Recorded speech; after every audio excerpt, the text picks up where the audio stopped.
Hello everyone, welcome to GS with concept classes. इस video में हम बीपीएससी के द्वारा जो एक नई वैकेंसी आई है assistant public sanitary and waste management officer की, इसके क्लास को हम कंटिन्यू करते हैं। आज की क्लास में हम लोगों को पढ़ना है हजार्डस वेस्ट मैनेजमेंट। ठीक है, इसे हिंदी में संकटदायी अपशिष्ट प्रबंधन कहते हैं। इसके पहले जितने भी क्लासेस हुए हैं उसका मैं डिस्क्रिप्शन बॉक्स में मैं ऐड कर दूंगा। आप लोग उस वीडियो को देख सकते हैं। इस टॉपिक के अंतर्गत आज हम तीन चीज़ों पे डिस्कस करेंगे। फर्स्ट में हम इसके डिफिनीशन पे डिस्कस करेंगे। सेकंड नंबर पे आइडेंटिफिकेशन को देखेंगे। आइडेंटिफिकेशन का मतलब होता है कि किसी भी संकटदायी अपशिष्ट पदार्थ यानी हजार्डस वेस्ट की पहचान कैसे कर सकते हैं, कैसे जान सकते हैं कि ये हजार्डस वेस्ट है। और थर्ड नंबर पे हम इसके सोर्स पे डिस्कस करेंगे कि इसकी जो उत्पत्ति होती है वो कहाँ से होती है। तो आज हम लोग तीन पॉइंट पर डिस्कस करेंगे।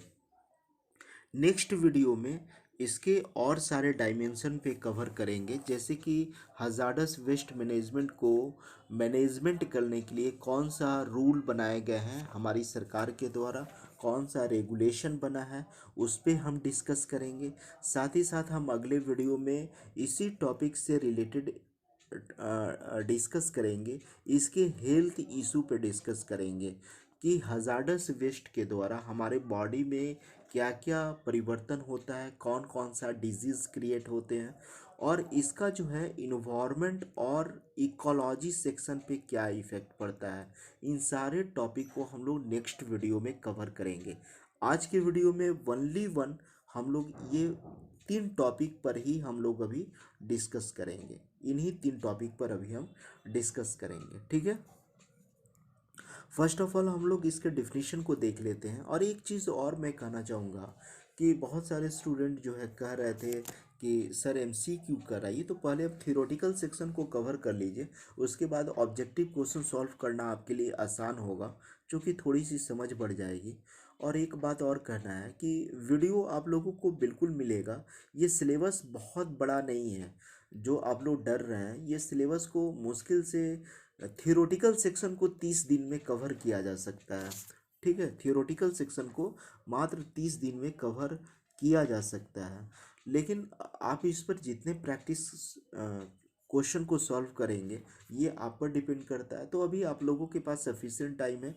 एग्जामिनेशन कभी भी बीपीएससी लेगी तो कम से कम 5 6 7 महीने के बाद ही लेगी। तो अभी आप लोगों के पास सफिशिएंट टाइम है, इसलिए वीडियो मैं देने में थोड़ा लेट करता हूँ, क्योंकि टाइम अभी आप लोगों के पास है। दूसरी बात है कि बहुत सारे स्टूडेंट 67 के प्रीलिम्स में इन्वॉल्व हो जाएंगे, क्योंकि बीपीएससी 67 का प्रीलिम्स का डेट आ चुका है। तो साथ ही साथ चलता रहेगा, है ना। वीडियो आप लोगों को मिलेगा, ठीक है, परेशान नहीं होना है। इस सेक्शन को मैं कवर करवा दूंगा आप लोगों को। लेकिन जो भी स्टूडेंट बीपीएससी 67 दे रहे हैं, अब उनके पास समय काफ़ी कम है, उनको फोकस होना चाहिए। देखिए, आज के टॉपिक की तरफ हम लोग बढ़ते हैं। फर्स्ट ऑफ ऑल हम इसके डिफिनीशन की तरफ आते हैं। यूएसईपीए का जो डिफिनीशन है वो क्या है कि United state environment protection agency है, एक संस्था है। उसका कहना है कि वैसे अपशिष्ट जो निम्नलिखित में से कोई भी एक लक्षण अगर प्रदर्शित करते हैं तो उन्हें हम संकटदायी अपशिष्ट के रूप में वर्गीकृत कर सकते हैं। इसने टर्म और कंडीशन की बात कही है कि अगर कोई अपशिष्ट पदार्थ, अगर इसमें से कोई भी टर्म कंडीशन को फॉलो करता है तो आप समझ जाइए कि वो हजार्डस वेस्ट है। क्या क्या टर्म कंडीशन है इसको देख लेते हैं। फर्स्ट में विषाक्तता की बात किया है। विषाक्तता में आप देखेंगे कि बहुत सारे ऐसे पदार्थ होते हैं जिसका अगर हम ग्रहण कर लें, या तो भोजन के रूप में या पेय जल के रूप में, पेय पदार्थ के रूप में, तो वो हमारे बॉडी में तरह तरह का बीमारियां उत्पन्न कर देते हैं। जैसे कि मैं एग्जांपल दूं कि अगर हमारे बॉडी में लेड की मात्रा बढ़ जाता है, लेड का मतलब होता है सीसा, अगर हमारे बॉडी में लेड की मात्रा बढ़ जाता है तो इंसान जो है थोड़ा सा डिप्रेशन में रहने लगता है, पेट में दर्द होने लगता है, ठीक है, त्वचा से रिलेटेड प्रॉब्लम होने लगती है। ठीक है, स्किन प्रॉब्लम हो जाता है। ठीक है, तो बहुत सारे ऐसे पदार्थ हैं जिसका ग्रहण करने से हमारे बॉडी पे डिफरेंट डिफरेंट तरह के इफ़ेक्ट पड़ने लगते हैं, जो कि नकारात्मक प्रभाव होते हैं। तो इस चीज़ को समझ गए। सेकेंड नंबर पे ज्वलनशीलता की बात की गई है। ज्वलनशीलता का मतलब होता है इग्निटिबिलिटी। इसका मतलब अब होता है कि कोई भी ठोस या लिक्विड अपशिष्ट है जो पर्यावरण में उपस्थिति में या संयोग करके ऑक्सीजन के साथ संयोग करके विस्फोटक रूप धारण कर लेता है। उसका जो नेचर होता है वो एक्सप्लोसिव नेचर होता है, विस्फोट कर जाता है। तो अगर कोई पदार्थ अगर विस्फोटक है तो आप उसे कह सकते हैं कि हजार्डस वेस्ट है, और विषाक्तता को भी अगर करता है तो वो हजार्डस वेस्ट है। जंग लगने की बात मैं करूँ तो देखिएगा कि आप लोगों को भी पता होगा कि अगर हमारी हाथ, अंगुली अगर जंग लगे हुए चाकू से कट जाता है, या जंग जंग लगा हुआ कांटी अगर हमारे बॉडी में किसी भी तरीके से थोड़ा बहुत भी इन कर जाता है, तो हम टिटनेस का इंजेक्शन लेते हैं। डॉक्टर जो है टिटनेस का इंजेक्शन लेने का सलाह देते हैं। क्यों देते हैं? क्योंकि वो जंग लगा हुआ जो लोहा है वो हमारे बॉडी में जा करके खराब केमिकल रिएक्शन करेगा। ठीक है, जो कि हमारे बॉडी के लिए हार्मफुल होगा, नुकसानदायक होगा। तो इसलिए जंग लगे हुए चाकू से हाथ कटने के बाद हम लोग इंजेक्शन लेते हैं टिटनेस का। तो ये भी एक तरह से क्या है, संकटदायी अपशिष्ट पदार्थ है, हजार्डस है। दूसरा है, नेक्स्ट पे हम लोग चलते हैं कि अजैव अपघटनशील तथा पर्यावरण में लंबे समय तक रहने वाला, non biodegradable and persistent in nature. कहने का मतलब है कि कुछ कुछ ऐसे पदार्थ होते हैं जिनका लाखों वर्ष तक पृथ्वी के अंदर में दबे हुए रहते हैं, भूगर्भ के अंदर, लेकिन उनका डिकम्पोजिशन 100% नहीं हो पाता है। जैसे कि अभी हमारी जो सरकार है one time use single plastic पर बैंड लगा रही है। क्यों लगा रही है बैंड? क्योंकि वो जो प्लास्टिक होते हैं जिसमें हम बाज़ार से मार्केटिंग करके लाते हैं, सब्जियां लाते हैं, और जिसका हम यूज करते हैं, पानी बोतल जो हमारा होता है, उनका डिकम्पोजिशन पृथ्वी के अंदर भी बहुत जल्दी नहीं होता है। वो लाखों करोड़ों वर्षों तक पड़े हुए रहते हैं, और वो क्या करते हैं, वर्षा जल के साथ घुल करके फिर भूमिगत जल में उनका केमिकल जो है, हानिकारक रासायनिक पदार्थ, वो घुल जाते हैं। और जब उस भूगर्भ जल का हम लोग ड्रिंकिंग वाटर के रूप में कुओं से पानी निकालते हैं, चाहे बोरिंग करके हम लोग जो पानी यूज करते हैं, तो बोरिंग के पानी के माध्यम से, चाहे कुओं के पानी के माध्यम से, चाहे चापाकल के पानी के माध्यम से, फिर हमारे बॉडी में वो प्रवेश कर जाता है। तो अगर अगर ऐसा कंडीशन है, ठीक है, तो हम लोग उसको संकटदायी अपशिष्ट पदार्थ कहेंगे। और एक हो जाता है बायोमैग्निफिकेशन। बायोमैग्निफिकेशन में क्या होता है कि एक जीव से दूसरे जीव में ट्रांसफ़र होना। क्या है कि बहुत सारे आप बीमारियां को देखेंगे, मनुष्य में जो बीमारियां आई है बहुत सारे जानवरों से ट्रांसफ़र हो करके आई है। ठीक है, बहुत सारे जानवरों से ट्रांसफ़र हो करके आई है। जैसे कि एक फीवर आया था, येलो फीवर करके आया था। ठीक है, येलो फीवर शायद मुझे याद है कि वो चमगादड़ से आया था। ठीक है, चाहे कोरोना वायरस के केस में भी आप दे सकते हैं।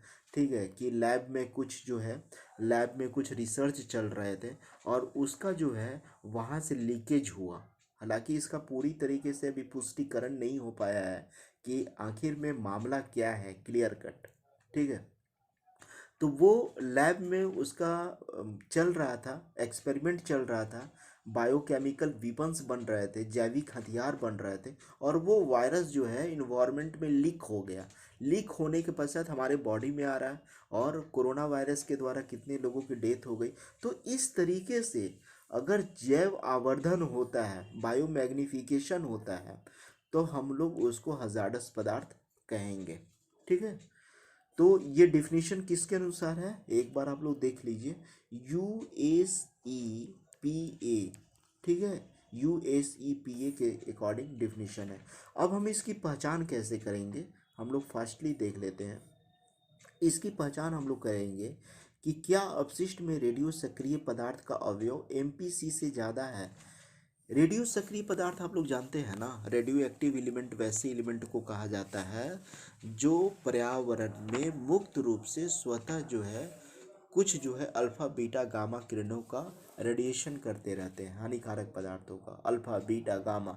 ठीक है, तो अगर रेडियो सक्रिय पदार्थ का और इनमें क्या होता है ज्वलनशीलता का, स्वतः ज्वलनशीलता का प्रकृति भी पाई जाती है। यहाँ पर थोड़ा सा समझ लीजिए कि MPC का मतलब क्या होता है। MPC का मतलब होता है मैक्सिमम परमिसिबल कंसंट्रेशन। क्या होता है, इसका मतलब होता है मैक्सिमम परमिशिबल, ठीक है, मैक्सिमम परमिशिबल कंसंट्रेशन। यानी कि अगर कोई रेडियो एक्टिव एलिमेंट है यानी रेडियो सक्रिय पदार्थ है और उसका आइसोटोप, आइसोटोप आइसोटोप समस्थानिक को समझते हैं ना, आइसोटोप क्या होता है। आइसोटोप का मतलब होता है कि एक ही तत्व के परमाणु जिनकी परमाणु संख्या समान होती है, लेकिन अगर परमाणु भार में अगर अंतर है, डिफरेंस है, तो उसे हम समस्थानिक कहते हैं। ठीक है, इसमें क्या होगा, प्रोटॉन की संख्या क्या होगी, उसमें प्रोटॉन की संख्या इक्वल हो जाएगा, लेकिन न्यूट्रॉन की जो संख्या होगी वो अलग अलग होगा, डिफरेंट होगा।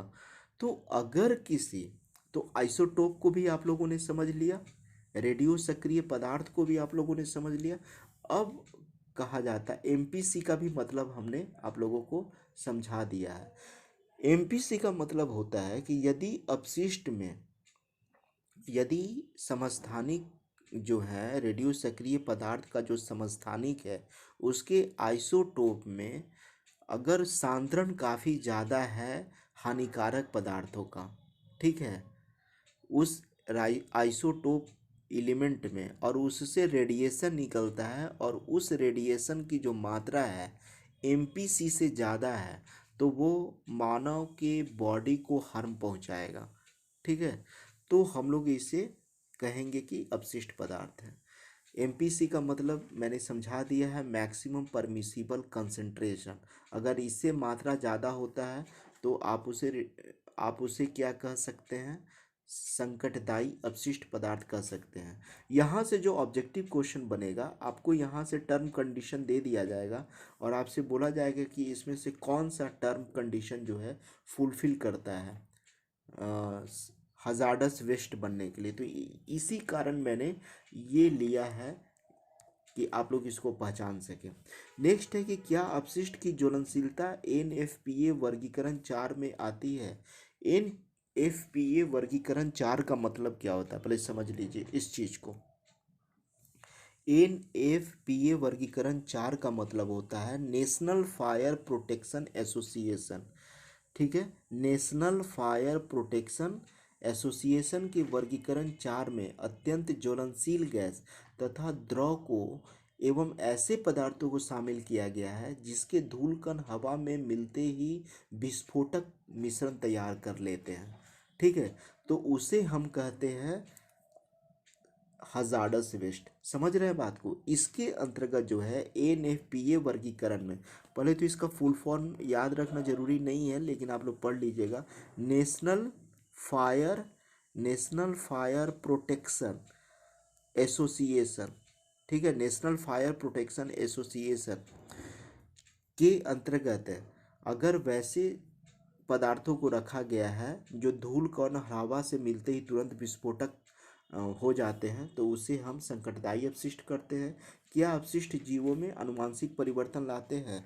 इसका मतलब होता है कि अनुवांशिक परिवर्तन का मतलब होता है कि एक जीव से दूसरे जीव में जाने के बाद जो है क्या जीनेटिक स्तर पे, क्या जीन के स्तर पे परिवर्तन अगर कर दिया वो अपशिष्ट, तब हम उसे कहेंगे कि संकटदायी अपशिष्ट पदार्थ है। तो ये सारा टर्म कंडीशन है, इसे याद रखिएगा, 5 6 7 है। नेक्स्ट है क्या अपशिष्ट की सक्रियता रिएक्टिविटी NFPA के वर्गीकरण 4 में आती है। अगर हाँ, अगर आती है तो समझिए कि वो हजार्डस वेस्ट है। NFPA वर्गीकरण 4 का मतलब मैं समझा दिया हूँ। इसके अंतर्गत वैसे एलिमेंट को शामिल किया गया है जो धूलकण और हवा में मिलते ही तुरंत विस्फोटक मिश्रण तैयार करते हैं। ठीक है, विस्फोट करते हैं। ठीक है। नेक्स्ट है कि अपशिष्ट की वजह से त्वचा में जलन उत्पन्न होती है जो ग्रेड 8 से कम है।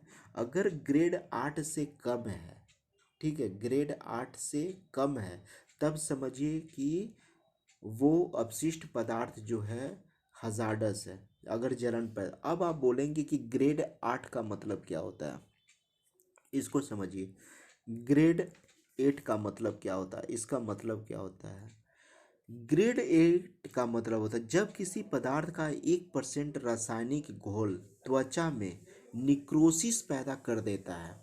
ठीक है, निक्रोसिस पैदा कर, जब किसी पदार्थ का 1% घोल, ओनली 1% घोल अगर हमारे त्वचा में निक्रोसिस पैदा कर देता है, तब हम कहेंगे कि वो हजार्डस है।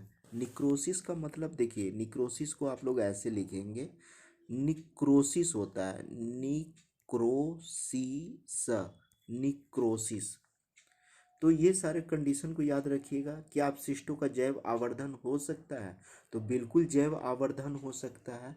अगर जैव आवर्धन का मतलब मैं आप लोगों को पहले समझा दिया हूँ कि जैव आवर्धन का मतलब होता है कि एक जीव से दूसरे जीव में रूपांतरण होना, ट्रांसफर हो जाना। अगर हो रहा है तो समझेंगे कि वो संकटदायी अपशिष्ट पदार्थ है।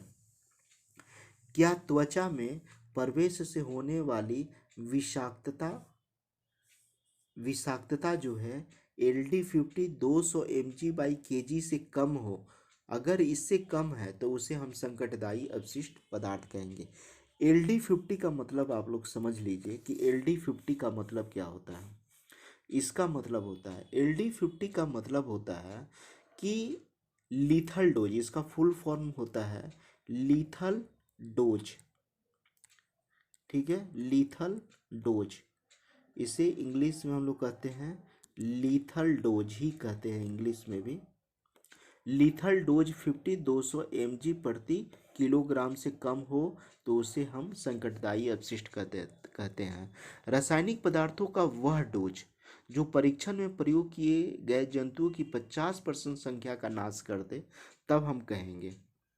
देखिए LD50 को फिर से समझ लीजिए बिल्कुल सिंपल भाषा में।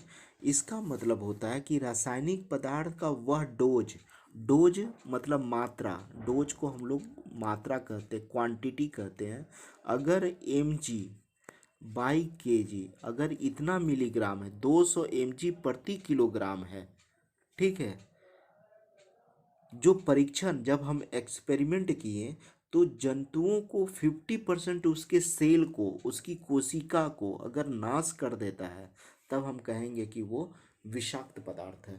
ठीक है, वो विषाक्त अपशिष्ट है। तो इस मात्रा को भी याद रखिएगा, ये भी एग्जामिनेशन के पॉइंट ऑफ व्यू से इम्पॉर्टेंट है। ठीक है, ये वाला सारा टर्म को, तो 7 टर्म को मैंने बताया, सातों को याद रखिएगा। अगर ये सब फुलफिल होता है तो उसे संकटदायी अपशिष्ट कहते हैं। संकटदायी अपशिष्ट के जनन स्रोत क्या होते हैं, कहाँ से इसकी उत्पत्ति होती है, तो परमाणु अस्त्र से होता है, न्यूक्लियर वीपन से होता है, नाभिकीय ऊर्जा स्रोत से होता है, न्यूक्लियर पावर रिएक्टर से होता है, उद्योग धंधे से होता है, चिकित्सा से जो भी सामग्रियाँ निकलती है, जो भी मेडिकल फील्ड में वस्तुएं इस्तेमाल की जाती है, वहाँ से भी हजार्डस वेस्ट की उत्पत्ति होती है। साथ ही साथ प्राकृतिक स्रोत से भी इसकी उत्पत्ति होती है। प्राकृतिक स्रोत जहाँ पे रेडियो एक्टिव मटेरियल बनते हैं, या जहाँ पे रेडियो एक्टिव एलिमेंट जो है अपना जो है रिएक्शन करते रहते हैं, naturally occurring radio active materials, है ना, जहाँ पे रेडियो एक्टिव मटेरियल एक्टिव होते हैं। तो आज के क्लास में हम लोगों ने क्या देखा, इसको थोड़ा सा मैं रिकॉल करवा दे रहा हूँ। फर्स्ट में मैंने डिफिनीशन को आप लोगों को बताया। डिफिनीशन बताने के पश्चात सेकंड नंबर पे मैंने आइडेंटिफिकेशन को बताया, किस किस चीज़ों में इसे पहचाना जा सकता है। और थर्ड नंबर पे हम लोगों ने सोर्स पे हम लोगों ने चर्चा किया है, सोर्स ऑफ हजार्डस वेस्ट।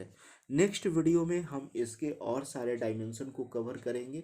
और एक चीज़ और भी है कि कोई भी चीज़ें एक बार में समझ में नहीं आती है, इसलिए कम से कम आप लोग 2 बार वीडियो को देखिए ताकि चीज़ें ज़्यादा क्लियर समझ में आए। ठीक है, और जैसे जैसे क्लास आगे बढ़ेगा वैसे वैसे आपका कॉन्सेप्ट और भी क्लियर होते जाएगा। ठीक है, फिर हम लोग मिलते हैं नेक्स्ट वीडियो में। Thank you very much.